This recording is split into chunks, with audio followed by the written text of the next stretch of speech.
अस्सलाम वालेकुम व्यूअर्स। आज की वीडियो में हम डिस्कस करेंगे कि फ़िनलैंड में बैचलर स्टडीज़ के लिए कैसे आ जाए, क्या प्रोसेस होगा, फ़ीस कितनी है, स्कॉलरशिप की अपॉर्चुनिटीज़ क्या होंगी और वीज़ा प्रोसेस क्या होगा।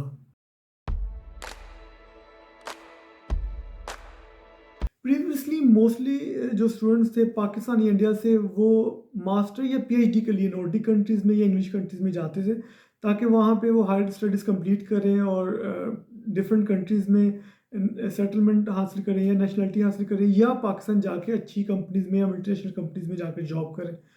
लेकिन अभी ट्रेंड थोड़ा सा चेंज हो रहा है। स्टूडेंट्स एफए या एफएससी या आईकॉम के बाद ही बैचलर स्टडीज़ में ही बाहर मूव करना चाह रहे हैं, इंग्लिश कंट्रीज़ में भी और नॉर्डिक कंट्रीज़ में भी। और अगर हम रिसेंटली देखें तो फिनलैंड और स्वीडन में काफ़ी ज़्यादा स्टूडेंट्स पाकिस्तान इंडिया से बैचलर स्टडीज़ में आए हैं। तो अभी अभी ट्रेंड थोड़ा चेंज हुआ है और मोस्टली स्टूडेंट्स बैचलर स्टडीज़ में ही यहाँ पर आ रहे हैं और इसका काफ़ी एडवांटेज भी है। आप जल्द लैंग्वेज सीख पाएंगे और जल्दी ही अपने करियर में ग्रो कर पाएंगे। तो एक अच्छी ऑप्शन है अगर आप बैचलर स्टडीज़ में ही नॉर्डिक कंट्रीज़ में स्पेशली फिनलैंड में मूव करते हैं तो। मैं आपसे कुछ एग्जांपल्स शेयर करना चाहता हूँ। अमूमन तो यही समझा जाता है कि आप ज़्यादा उम्र में जाके एडमिशन के लिए अप्लाई करेंगे तो आपका वीज़ा रिजेक्ट हो जाएगा, तो यूनिवर्सिटी आपको एडमिशन नहीं देगी। लेकिन फ़िनलैंड के केस में बिल्कुल ऐसा नहीं है। मैंने एग्जांपल देखी हैं, कुछ लोग 45 साल की उम्र के बाद भी यानी कि उनकी उम्र 45 साल से ज़्यादा थी, तब भी वो बैचलर स्टडीज़ में फ़िनलैंड में आए। बहुत से एग्जांपल्स मैंने देखी हैं, 35-40 साल तो मैंने नॉर्मल देखी है, लेकिन मैंने रिसेंटली एग्जांपल देखी है कि वो साहब 45 साल से ज़्यादा उम्र थी और वो बैचलर स्टडी में फ़िनलैंड पे आए।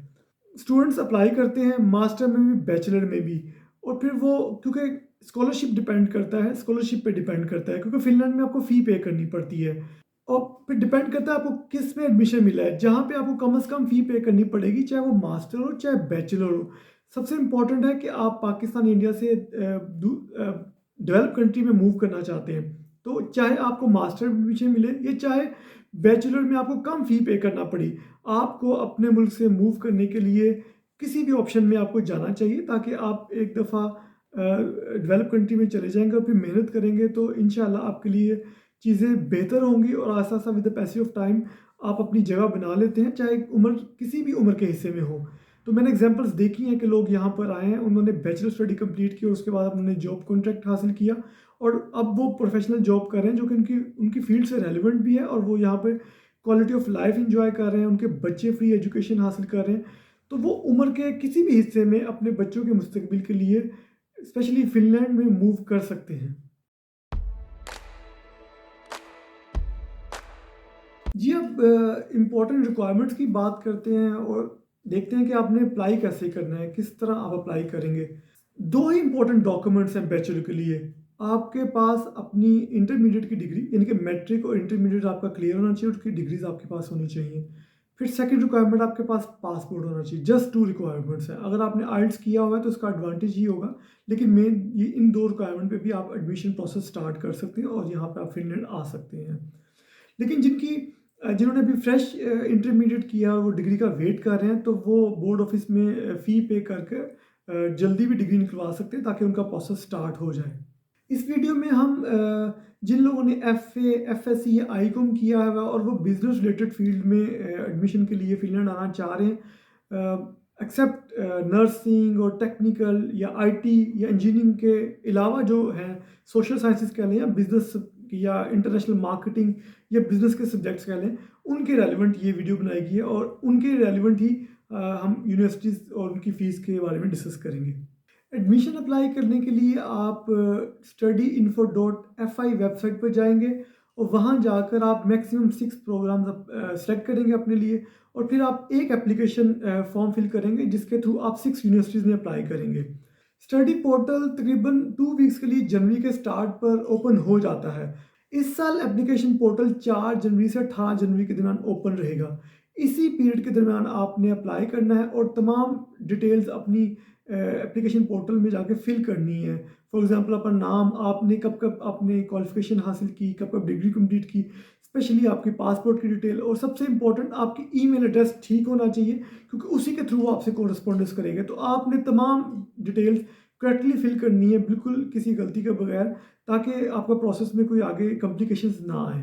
ये जो पोर्टल के थ्रू आप अप्लाई करेंगे, ये जॉइंट एप्लीकेशन होती है। जॉइंट एप्लीकेशन में आप मैक्सिमम 6 यूनिवर्सिटीज़ में अप्लाई कर सकते हैं और इसका बेनिफिट ये है कि आपको एक ही एग्ज़ाम देना पड़ेगा, रिटन एग्ज़ाम, और एक ही इंटरव्यू के लिए आप अपीयर होंगे, और इन 6 यूनिवर्सिटीज़ के लिए आपका मेरिट बनेगा। तो ये एडवांटेज है क्योंकि इसमें जॉइंट एप्लीकेशन में सीट्स बहुत ज़्यादा होती हैं और एडमिशन के चांसेस ज़्यादा होते हैं। लेकिन अगर आप इसको मिस कर बैठे हैं तो आपको चाहिए फिर सेपरेट एप्लीकेशन में अप्लाई करें, और सेपरेट एप्लीकेशन में आपका फिर सेपरेट टेस्ट होगा, सेपरेट इंटरव्यू होगा।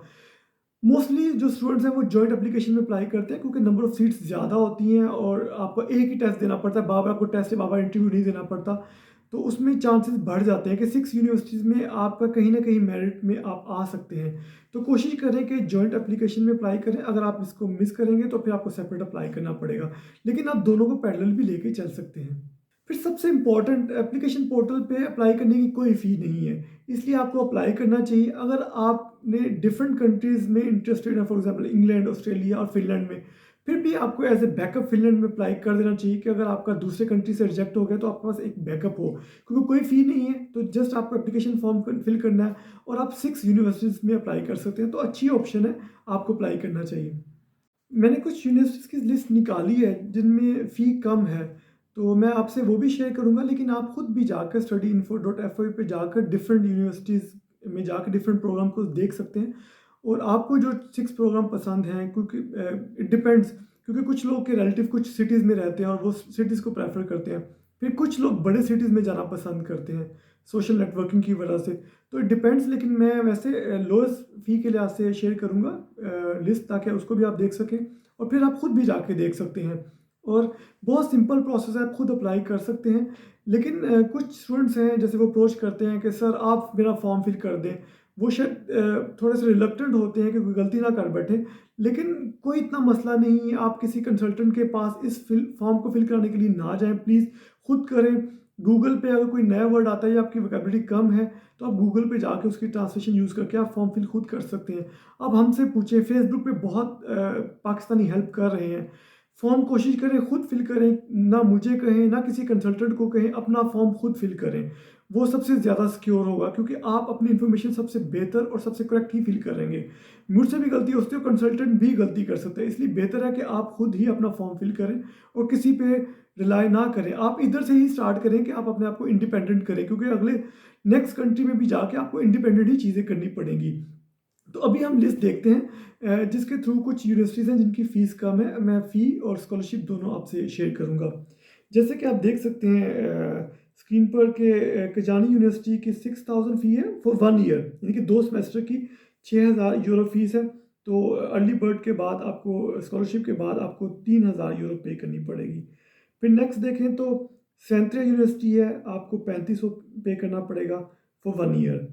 फिर नेक्स्ट देखें तो सवोनिया यूनिवर्सिटी है, आपको 4000 यूनिवर्सिटी फ़ी पे करनी पड़ेगी आफ्टर स्कॉलरशिप। फिर लाभ यूनिवर्सिटी है, ये डिटेल मैं स्लाइड शो कर दूंगा, आप काइंडली इसको देख लीजिएगा और आप स्टॉप करके आराम से भी इसकी वर्किंग कर सकते हैं। बाद में आप सिटी वाइज भी वर्किंग कर सकते हैं कि कहाँ पे आपको मुनासिब लगता है। लेकिन मेरे मुताबिक, मेरी ओपिनियन के मुताबिक, आपको सिटी पे ज़्यादा फोकस नहीं करना चाहिए।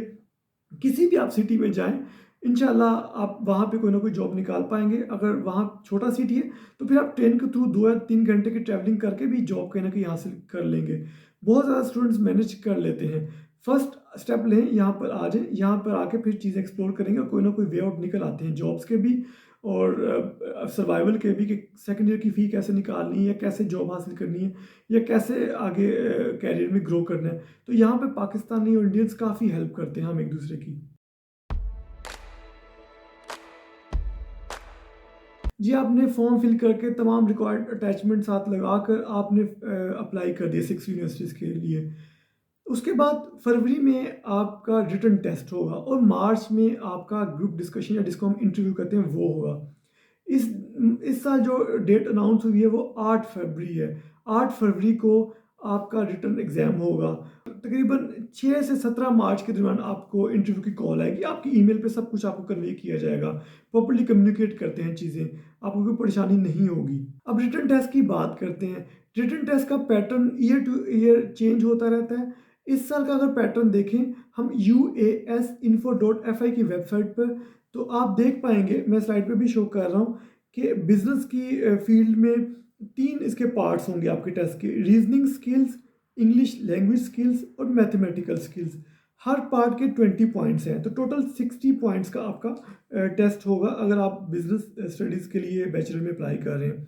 तो आप देख सकते हैं सेकंड लास्ट लाइन पर कॉलम में सोशल साइंसेज हेल्थ केयर, जिसमें नर्सिंग आता है, उसमें कुछ उन्होंने टेस्ट मजीद ऐड किए। एथिकल स्किल्स वो 20 पॉइंट्स का है, इमोशनल इंटेलिजेंस स्किल्स 20 पॉइंट्स का है। अगर आप इंजीनियरिंग या टेक्नोलॉजी में आ रहे हैं तो फर्स्ट कॉलम है लेफ्ट साइड पे, उसमें आपका एडवांस मैथमेटिकल स्किल्स का 20 पॉइंट्स का भी होगा। तो ये डिपेंड करता है कि आप किस में अप्लाई करें, किस बैचलर प्रोग्राम में अप्लाई करें, उसके मुताबिक ही आपको टेस्ट देना पड़ेगा। तो फिर आप ये टेस्ट की तैयारी स्टार्ट कर देंगे और 8 फेब को आपका ये टेस्ट होगा।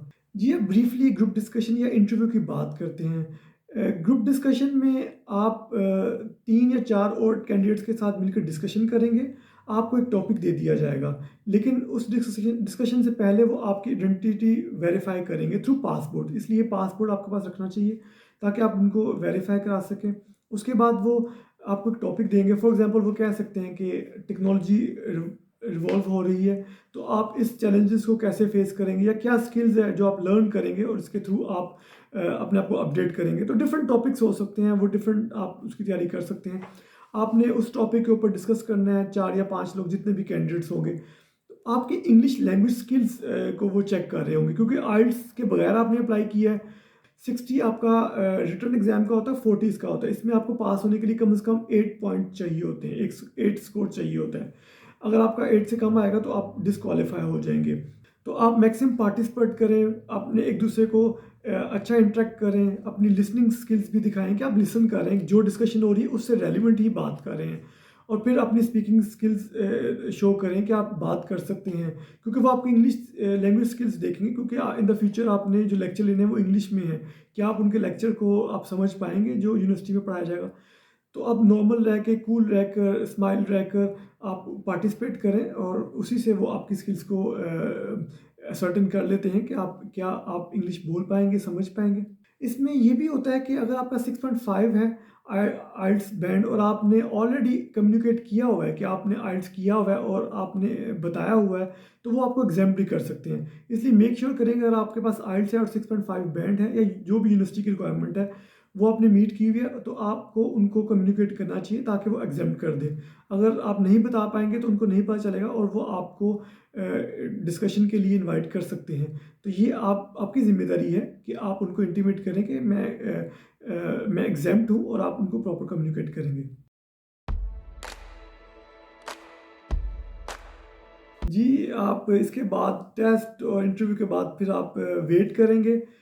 ऑलमोस्ट मई के एंड पर या जून के बिल्कुल स्टार्ट पर एडमिशन रिजल्ट अनाउंस हो जाता है कि आपका कितना स्कोर है और किस यूनिवर्सिटी में आपका एडमिशन के चांसेस हैं। तो आपके स्कोरिंग की बेस पर वो रैंकिंग होती है जिसकी बेस पर आपको पता चलता है कि आपका किस यूनिवर्सिटी में एडमिशन हुआ है।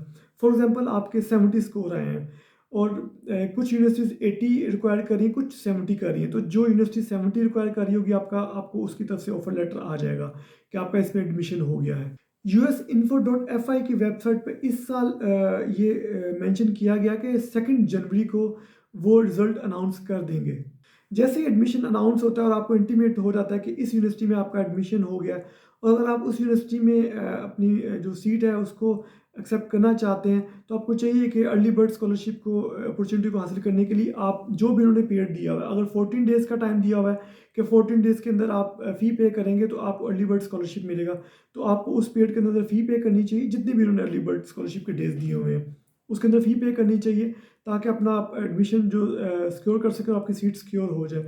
फिर आपको कोशिश करें कि सेम डे ही आप अगर तो इस्लामाबाद एम्बेसी ऑपरेटिव है और वो एप्लीकेशन एक्सेप्ट कर रही हैं, अदरवाइज़ आपको अबू धाबी एम्बेसी को Finland embassy Abu Dhabi office को आपको ईमेल करनी पड़ेगी सेम डे ही कि आपका एडमिशन हो गया है और आपका एडमिशन लेटर और पासपोर्ट की कॉपी अटैच करके आप ईमेल करेंगे ताकि आपको अपॉइंटमेंट की डेट दे दी जाए। जितनी जल्दी आप ईमेल करेंगे उतने चांसेस हैं कि आपको अपॉइंटमेंट जल्दी की मिल जाएगी और आपका वीज़ा प्रोसेस जल्दी होने के चांसेस होंगे। फिर बहुत ज़्यादा क्वेश्चन आते हैं कि इस्लामाबाद एम्बेसी में हम जाएंगे या अबू धाबी जाएंगे, कॉस्ट इन्वॉल्व है, पूरी फैमिली जाएगी, डिफरेंट क्वेश्चंस आते हैं। पिछले साल 2022 में तो क्योंकि बहुत ज़्यादा एप्लीकेशंस थी, रिकॉर्ड एप्लीकेशंस थी, तो फ़िनलैंड के जो स्टाफ था एम्बेसी का, वो पाकिस्तान ही आ गए थे इस्लामाबाद में। उन्होंने सारे इंटरव्यूज़ इस्लामाबाद में ही कंडक्ट कर लिए थे। लेकिन इस साल नहीं पता कि वो आते हैं या अब आपको ही जाना पड़ता है। इसमें हम श्योर नहीं हैं, लेकिन हम ख्वाहिश करते हैं और हम दुआ करते हैं कि आपको अबू धाबी ना जाना पड़े, ताकि आपको कॉस्ट कम से कम बियर करनी पड़े और आपका इस्लामाबाद में ही ईज़िली प्रोसेस हो जाए। देन आप वीज़ा प्रोसेस की फ़ॉर्मेलिटीज़ कंप्लीट करने के लिए अपना प्रोसेस स्टार्ट कर देंगे। सबसे इम्पोर्टेंट है कि बैंक स्टेटमेंट, फ़िनलैंड में बैंक स्टेटमेंट बहुत इम्पोर्टेंट है। आप अपना अकाउंट खुलवाएँगे, उसमें आपके फ़ंड्स होने चाहिए, तकरीबन 7,000 यूरो होने चाहिए और फैमिली के केस में ज़्यादा है। आप स्पॉन्सर की 6 माह की स्टेटमेंट अरेंज करेंगे, अपनी स्टेटमेंट अरेंज करेंगे। जो स्पॉन्सर के बिज़नेस की डिटेल या उसके टैक्स रिटर्न या जो भी रजिस्ट्रेशन सर्टिफिकेट है, अगर वो बिज़नेस उसका है, अगर वो जॉब करता है तो सैलरी स्लिप, ये सारी फ़ॉर्मेलिटीज़ आप मीनवाइल कंप्लीट करना शुरू कर देंगे, ताकि अपॉइंटमेंट डेट पे जब आप जाएँ तो सारी चीज़ें कंप्लीट हों। फिर इंटर फ़िनलैंड पे जाके आप फॉर्म फिल करेंगे, फ़ी पे करेंगे और तमाम अटैचमेंट उसमें करेंगे। तो मीनवाइल ये सारी चीज़ें कंप्लीट करेंगे, ताकि अपॉइंटमेंट से पहले-पहले ये सारी चीज़ें आपने कंप्लीट की हों। फैमिली के केस में आपको फंड्स ज़्यादा शो करने पड़ते हैं। फॉर एग्ज़ाम्पल स्टूडेंट, स्पाउस और 2 बच्चे, यानी कि 4 लोग अगर फ़िनलैंड वीज़े के लिए अप्लाई कर रहे हैं, तो 25,920 आपको फंड्स रिक्वायर होंगे। आप डिटेल स्क्रीन पर देख भी पाएँगे कि किस तरह इन्होंने ये बाइफरकेट किया हुआ है। तो आपको फंड्स ज़्यादा शो करने पड़ेंगे। फिर मीनवाइल आप स्टूडेंट हाउसिंग के लिए भी अप्लाई करते हैं और आप कोशिश करेंगे शेयर में रहेंगे और यूनिवर्सिटी की हाउसिंग सोसाइटी में रूम लेंगे, तो उसमें इलेक्ट्रिसिटी और वाईफाई ऐड होती है, तो जिसकी वजह से शेयरिंग में आपको चीप भी काफ़ी हाउसिंग पड़ सकती है, तो आपको कम रूम रेंट भी पे करना पड़ सकता है। फिर अगर आपको अबू धाबी ट्रैवल करना है फिनिश एम्बेसी अबू धाबी में, तो फिर आपको अबू धाबी का वीज़ा और टिकट वगैरह बाय करनी पड़ेगी, ताकि आप उसको भी सारा मैनेज कर सकें। फिर आप अपनी जो अपॉइंटमेंट की डेट है, उस डेट पर आप फिनिश एम्बेसी विज़िट करेंगे और तमाम ओरिजिनल डॉक्यूमेंट, स्पेशली पासपोर्ट और जो-जो चीज़ें आपने अटैच की थी फॉर्म फिल करते वक़्त इंटर फ़िनलैंड पे, वो सारी चीज़ें लेके जाएँगे। वो आपके ओरिजिनल डॉक्यूमेंट्स वेरीफ़ाई करेंगे और फिर आपको एक एक फ़ॉर्म दिया जाएगा, जिस पे तमाम डिटेल्स आपने फिल करनी होगी। वो 4 या 5 पेजेज़ का भी हो सकता है, जिसमें वो पूछेंगे कि आप किस प्रोग्राम में जा रहे हैं, व्हाई फ़िनलैंड, जनरल क्वेश्चंस भी होंगे और स्पेसिफिक क्वेश्चंस भी होंगे। जनरल क्वेश्चन में ये पूछ सकते हैं कि आपका कोर्स कौन-सा है, आपने ये यूनिवर्सिटी क्यों सेलेक्ट की, कोर्स कंटेंट क्या है, क्या स्पेशलाइज़ेशन होगी। फिर स्पेसिफिक क्वेश्चंस ये हो सकते हैं कि आपका स्पॉन्सर क्या है, क्या सोर्स ऑफ फंड्स है। तो आपको अच्छी तरह चीज़ें कोशिश करें कि रिमेंबर हो, वहाँ पे आप कन्फ्यूज़ ना हो, कोई गलत इन्फॉर्मेशन ना दे दें, जो कि ऑलरेडी आपने फॉर्म फिल किया हो तो उससे मिसमैच ना हो जाए। तो आपको थोड़ी-सी चीज़ें याद भी करनी पड़ेंगी, थोड़ी-सी मेमोराइज़ भी करनी पड़ेंगी, ताकि आप फॉर्म करेक्टली फिल करें और कोई एम्बिग्यूटी ना हो वीज़ा ऑफ़िसर के लिए। फिर सबसे इम्पोर्टेंट है कि जस्टिफ़िकेशन ऑफ लार्ज ट्रांज़ैक्शन या justification of funds in your account और स्पॉन्सर के अकाउंट में।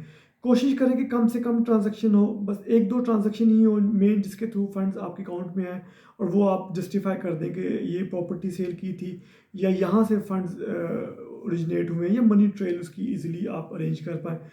कोशिश करें कि आपको सप्लीमेंट्री की रिक्वेस्ट ना आए। अगर वीज़ा ऑफ़िसर कोई उसको डाउट होता है, तो वो बाद में आपसे सप्लीमेंट्री के थ्रू भी रिक्वेस्ट कर सकता है कि ये चीज़ पे मुझे अभी तक क्लैरिटी नहीं है, काइंडली इसको भी क्लियर कर दें।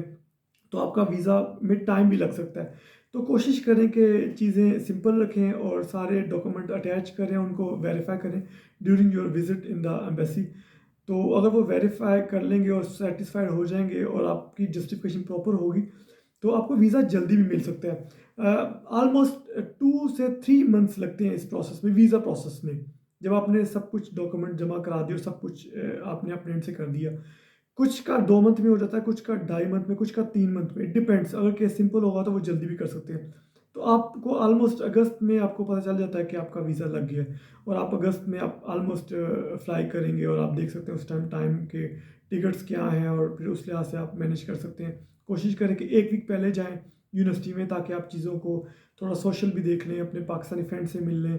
आप वहाँ पे चीज़ें देख लें कि कैसे वर्क कर रही हैं, कैसे ट्रांसपोर्टेशन आपकी हाउसिंग का है, यूनिवर्सिटी से कितनी दूर है, आपको क्या पैदल जाना पड़ेगा, क्या कौन-सी बस लेंगे, कैसे करेंगे। तो ये सारा कुछ आपको करना पड़ेगा। तो thank you very much for watching the video. जज़ाकल्लाह। अल्लाह हाफ़िज़।